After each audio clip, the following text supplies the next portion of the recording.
mwanzo mpya. Mwanzo mpya actually is a true beginning, come to think of it. DAP. Congratulations on your 3rd anniversary.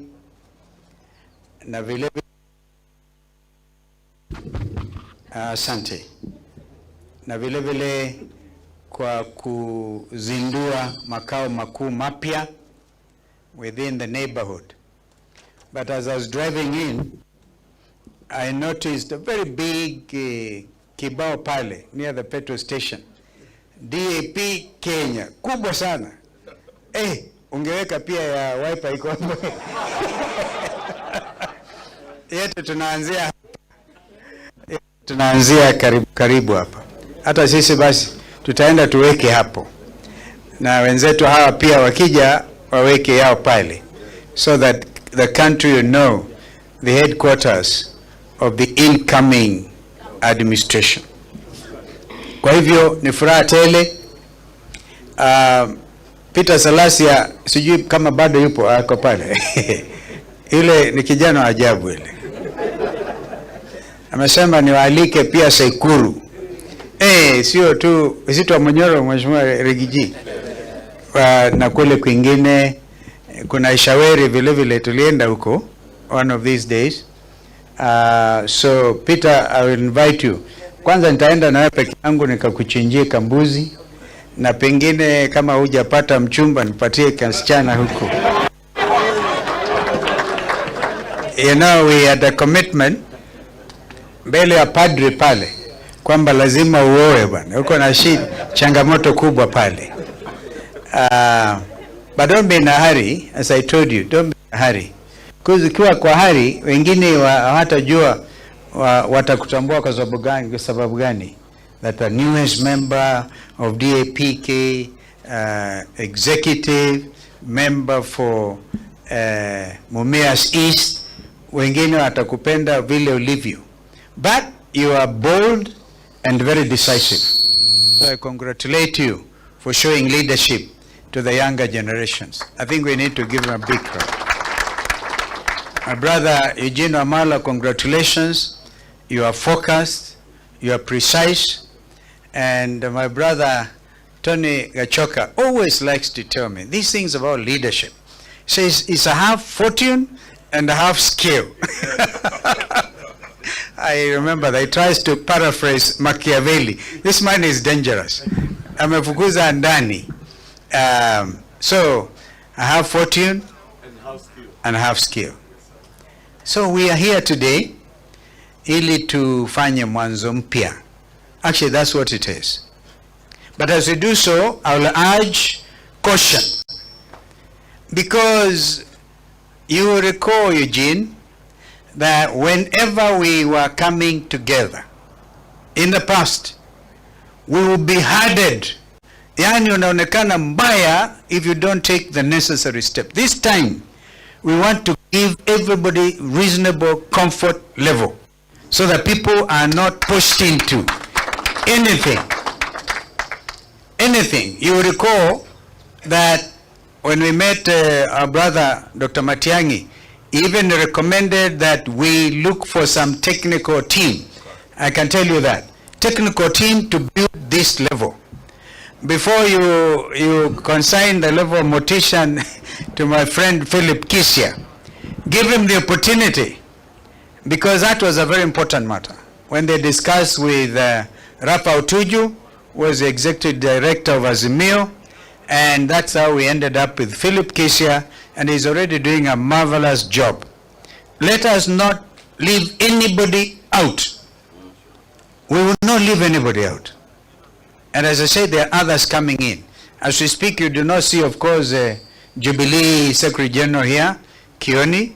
I believe we are all together. Let's not leave out anybody. This is the matter, because then you will give opportunity to Zakayo kuanza kusema wamegawanyika even before they began. So we'll do that. I know that Babaya is talking to Farmers Party, others are talking to other places. When Zakayo is consolidating, pushing everybody to wind up and join UDA, our approach is going to be the other way around. We'll open the space so that as many parties as are willing will join this wonderful, wonderful winning team. I hope I'm talking to you. So that's what I wanted to say. There's no room for division. We will not allow it. So that another good friend of mine from Ingo, the other day he was actually saying, my friend Steve-O, akirudi huku pia, if he doesn't watch his mouth, that is Weta. I don't know how to disown friends. I was with Weta and Raila, kumbuka kule, wakati after 2013 elections, ile sumu ya gas tulikula na yeye. One time I'll tell you a joke. I was wearing the wiper cap, and then we are demonstrating that Hassan people wametuibia kura waende. And then we are outside the university towers on University Way. Tunapigwa tear gas.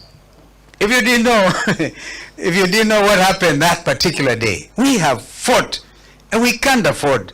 We must get killed. I didn't know that Raila could fit into the driver's seat. Hapo alikuwa gari yake imepotea, akaingia kwa ya Orengo. Natafuta Weta simpati. Tukapotea, and we used to end up eating kwa mama samaki on Kilimani. And tunajipanguza machozi, tear gas. William RUTO anaenda huko Kambana akasema, the last time I saw a whole former vice president, he was sitting on the tarmac. It's time now to sit on the tarmac. Tukiendelea namna hii. Pia yeye akule dust kidogo. And this is for the good of this nation. I believe it strongly. So when I talked of Weta, he talked of this is going to be murky, a divorce. He was describing a divorce between Ford Kenya and ODM, because he had been dispossessed of the position of the deputy minority leader, or the minority leader in the Senate. Maybe he actually accomplished that. He was very, very, very noisy about it. So we are going to do things differently within whatever remains of Azimio. We recognize, of course, that DAP has pulled out. You took a resolution, we respect it. We know that Mother Karua's NAC Kenya pulled out and gave notice. We respect that. That does not necessarily mean we are not going to get together again. It could be a strategy, because we saw our sister mother and our brother Rigiji up there, a very cold area in the mountain. We must continue to do things. We must do this thing differently. In fact, sometimes we do so, our sister Kate, to confuse them, because you know them. You are dealing with very crafty characters. So we need to be able to be very, very deliberate. We are not going to be announcing every step. My friend Eugene, let's not announce everything to these people. We have to be strategic. Wacha tuwakamatie chini. Sina mna hiyo? Wangapi anasema tuwakamatie chini? That is my advice today. Yesterday I advised Sifuna, Secretary General of ODM. And Salasi, I'm sorry I annoyed you, that I said bado tunaongea nawa. Sifuna was talking beautiful language. Beautiful language. Says if you abandon the people, Mimi Sifuna was talking like us. Ata abandon wananchi. And this is a constituents, these are his constituents. Our sister Bosibori was hosting us there in Ndagoreti North.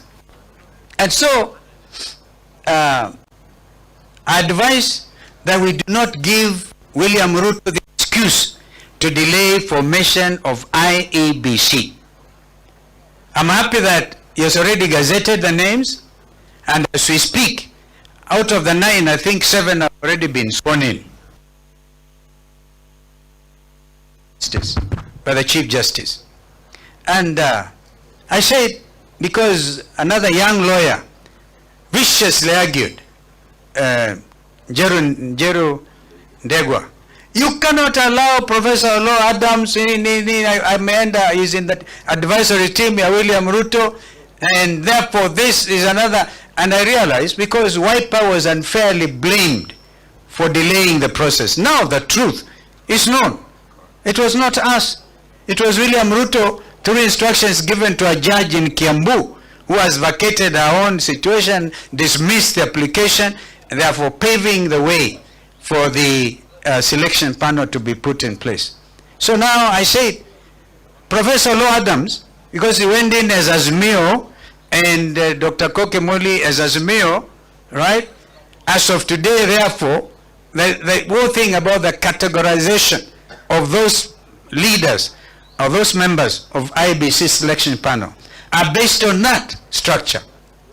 Now, we can, going forward, choose to dismantle the structure. And I think Philip Kisia, who is the executive director of Azimio, whatever remains, because we have Billy still holding on, we have Wiper holding on, we have Kano. Remember that we had One Kenya Alliance, and I think we were with you by that time. One Kenya Alliance. So some of these things, I'm just saying, we must be strategic so that you do not make it obvious. Indeed, it's going to become, let it come up and hit. Remember, there were people, Kenyans also, on social media, who are determined to get the new team going forward. And I saw myself invited to Limuru 4 conference. Limuru 4 kufanyika. But I know the urge by Kenyans, they want us to get together, drive out this situation. Senator Richard Onyanka, I really agree with you. I can't agree with you more. If there's a leader who has been reborn, in my view, and speaking the language of the young Kenyans, and not afraid of anything, it is Senator Richard Onyanka. So, what you have told us here is like a tip of the iceberg. I think I want to agree with Malala. When I met Malala today, we laughed. I remember the last time, this man is able to organize tremendous. He organized a big rally for Matungu, remember? We were campaigning for a candidate, One Kenya, Namulindo. Big organization. So I wondered what happened. I still want to ask a few questions. What happened? And therefore today, ladies and gentlemen, I can tell you what is happening now is the real thing. You know, I took a position before the impeachment of the deputy president, the second deputy president. We consulted. We actually went on a retreat. And we took a principal position because the country was saying, not Rigathi Gachagua alone, but even William Ruto amtangulie. So they were saying, remember, kufa driver, kufa makanga. So we say we will not allow makanga na kufa peke yake. And that is why we took that principled position. It was not for the love of Regi G. I can tell you I've never myself at that level interacted closely with ndugu huyu Regi G. I haven't. But I can also disclose that I've been talking very closely with my brother Eugene. You know, be strategic. Mwambie Eugene kutana na yeye.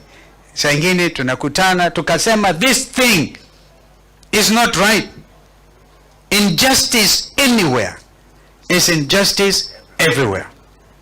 So Bwana Wambugu, I also thank you for standing with our brother here. One time I went to Nyeri, I had all kinds of reasons to say no to Rigathi when an opportunity arose. Because they had that MP for Nyeri town was a tough organizer. Nilienda kule nikapigua kelele ya ajabu.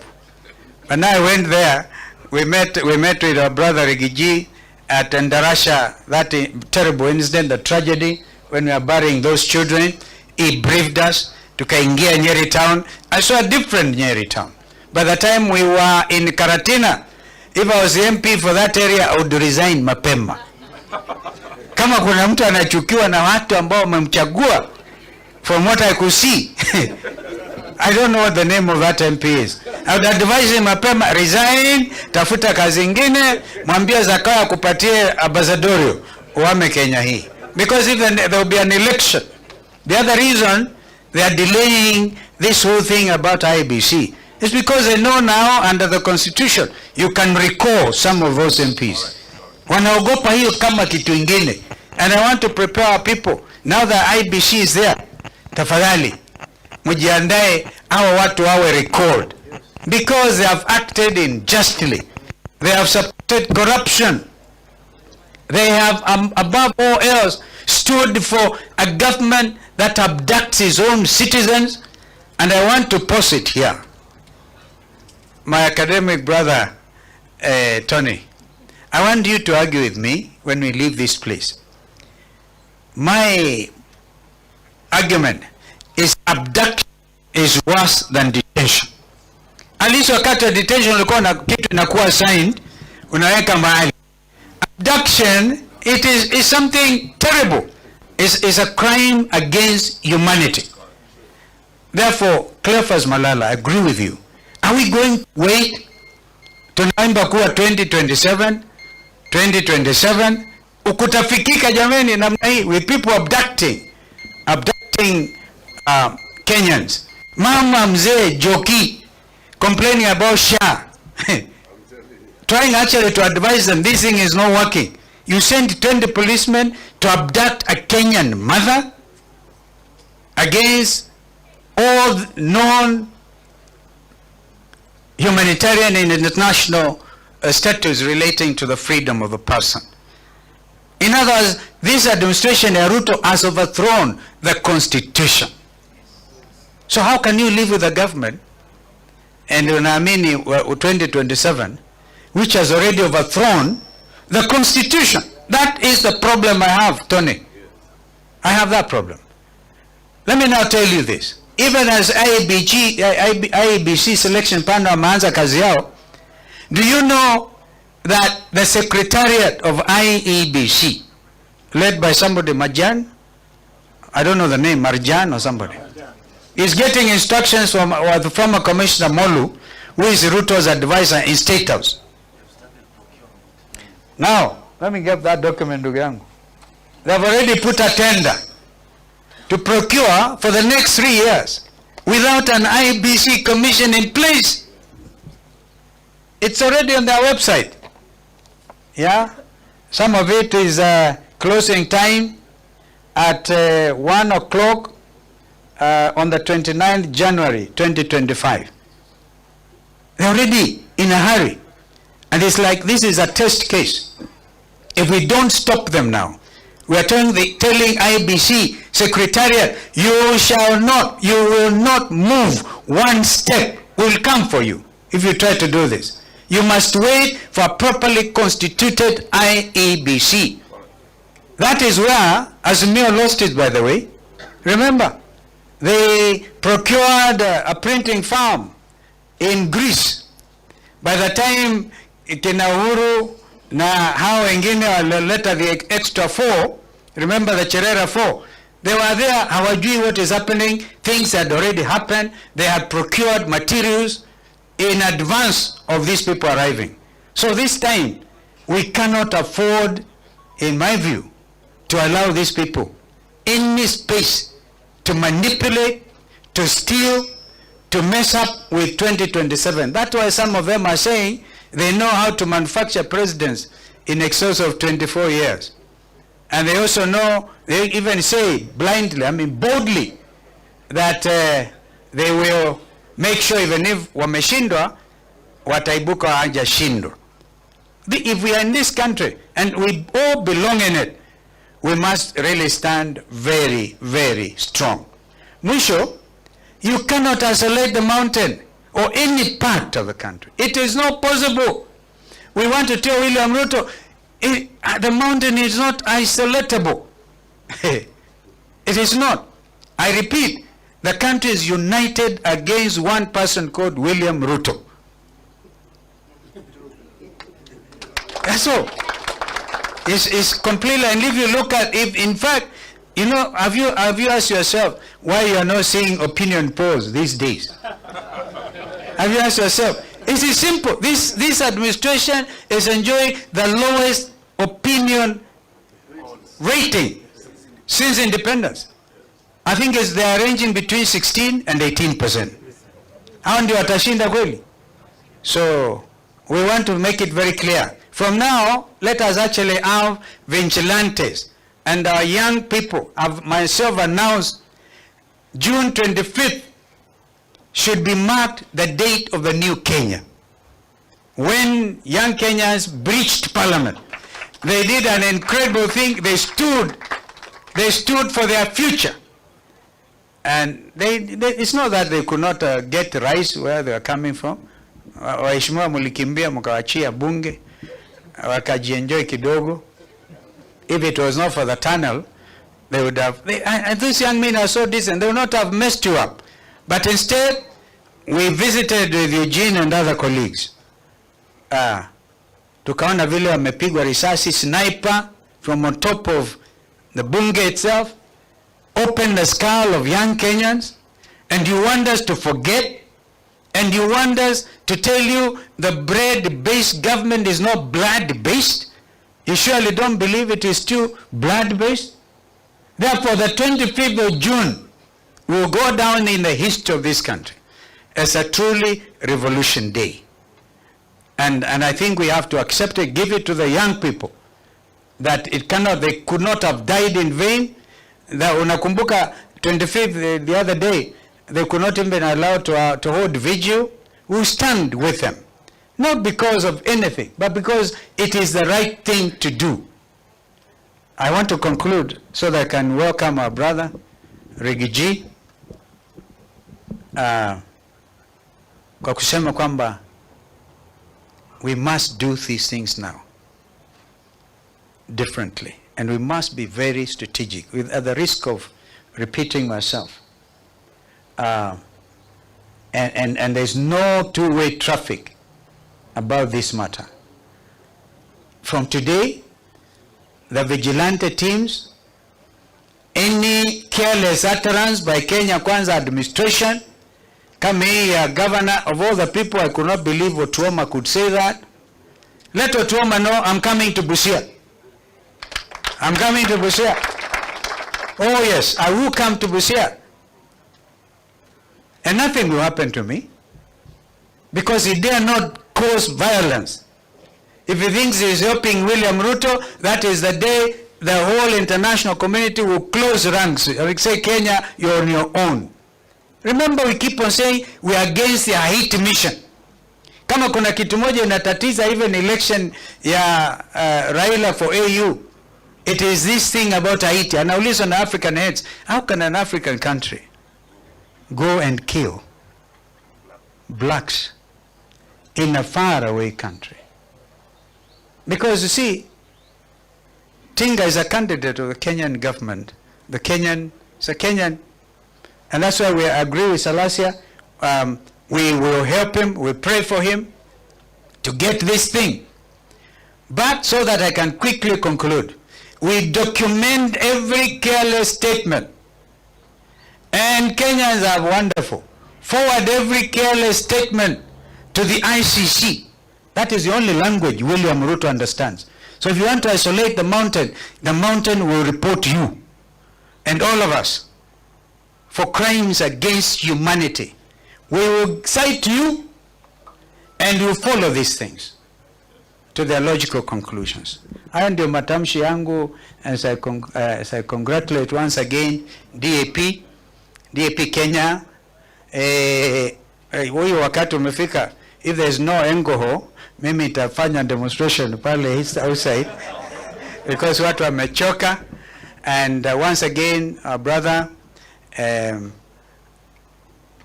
Mheshimiwa Gachagua, stay firm. It is your democratic right to be heard. There are those who have already assumed that he's out of any situation because of impeachment. And as a senior counsel, I can tell you what happened on the floor of the Senate on that impeachment. Any magistrate, any judge properly directing his mind will know that was an improper impeachment. And that's why we stood with you. Karibu sana ndugu. Karibu. Thank you.